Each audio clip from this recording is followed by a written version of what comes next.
Chairman, it's great to have you on Prime Time tonight with such pressing news matters before us all. You had an important briefing today. Coming out of it, do you have any question as to whether or not Iran intentionally shot down a U.S. drone? Well, Iran certainly shot down the drone.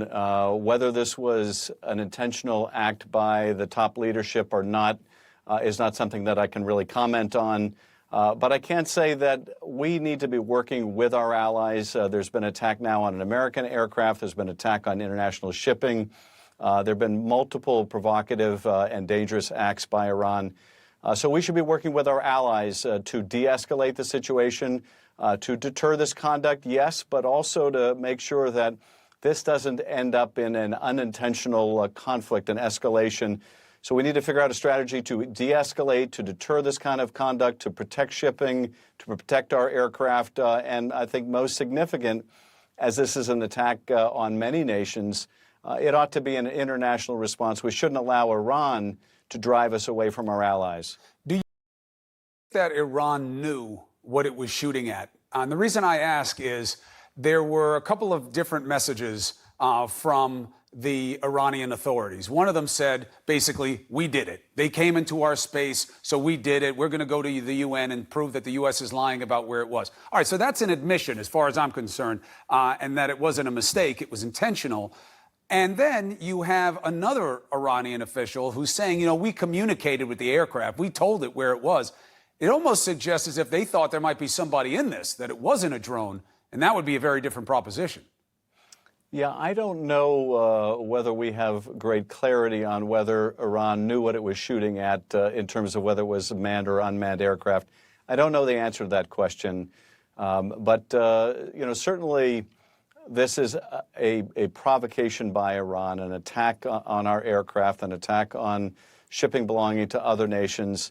And I think there's no question that Iran has chosen these acts of belligerence partly to divide us from our allies, partly to get out from under economic pressure and lash out at the United States in particular, but also to drive up oil prices. And it does call for us to think strategically about this, not to take actions that play into Iranian hands, but at the same time that we protect the right of navigation. So what do you make of the president's response saying that, well, maybe it was a mistake and indicating that he's in no rush to return fire in this situation? Do you think that's the right call? What do you think the way is forward?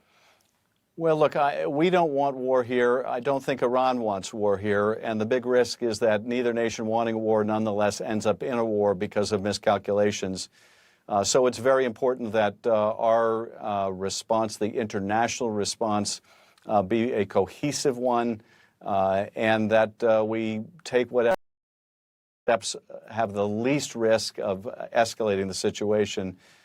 So I hope that's the approach that the White House takes. There have been indications that the White House has been at odds with itself, that the president, for example, is reported to have tried to do a diplomatic approach through the Japanese prime minister to re-enter negotiations. But at precisely that moment, it appears that Bolton was announcing new sanctions on Iran. Now, that's a conflicting message, I think, that would leave anyone confused. What are you really trying here? Are you making a diplomatic overture, or are you really just trying to turn the screws to us? So I think we need a more coherent policy out of the administration. But first and foremost, we need one that de-escalates the situation. Right. And of course, pulling out of the Iran deal blew up that coalition that you did have and lost some currency with Iran.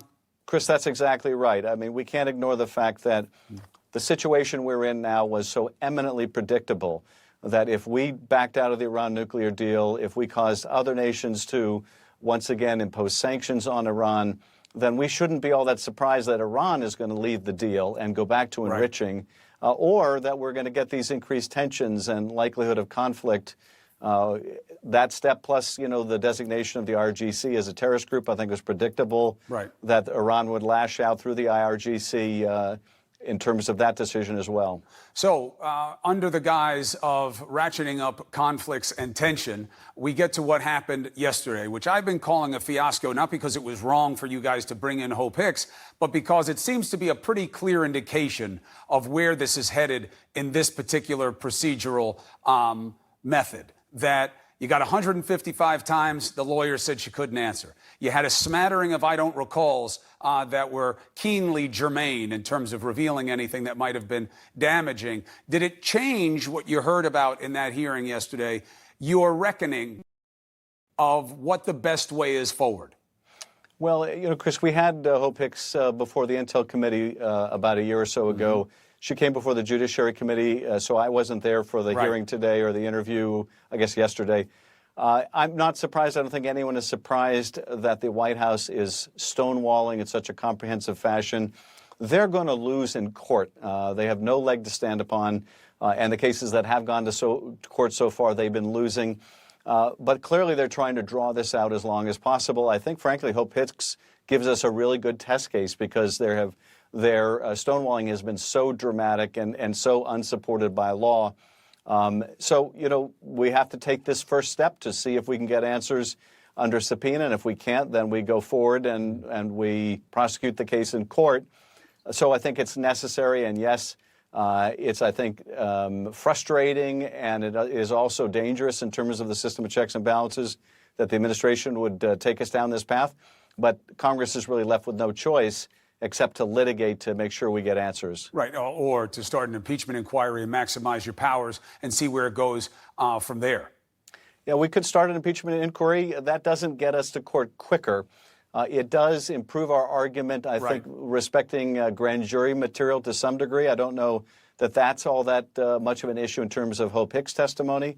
But again, whether it's an impeachment proceeding or it's part of our oversight that we're doing now, either way we end up in court, and either way they're going to try to run the clock, and we're going to try to press this as fast as we possibly can. So, Chairman, you have a proposed bill that is really straightforward. That the campaign committees and different agents within the different campaigns need to sign on that they understand that, in as broad a definitional understanding as possible, you can't let foreign powers interfere in the election and in your campaign.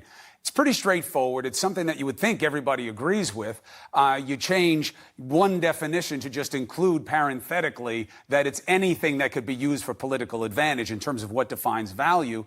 What do you think the chance is that you get any buy-in from Republicans on this bill, as simple as it is? I think the reality is with many bills like this, we're already looking at our post-Watergate reforms. We're putting forward bills. I introduced one earlier to try to curb the abuse of the pardon power, and this bill would curb the abuse of getting foreign assistance.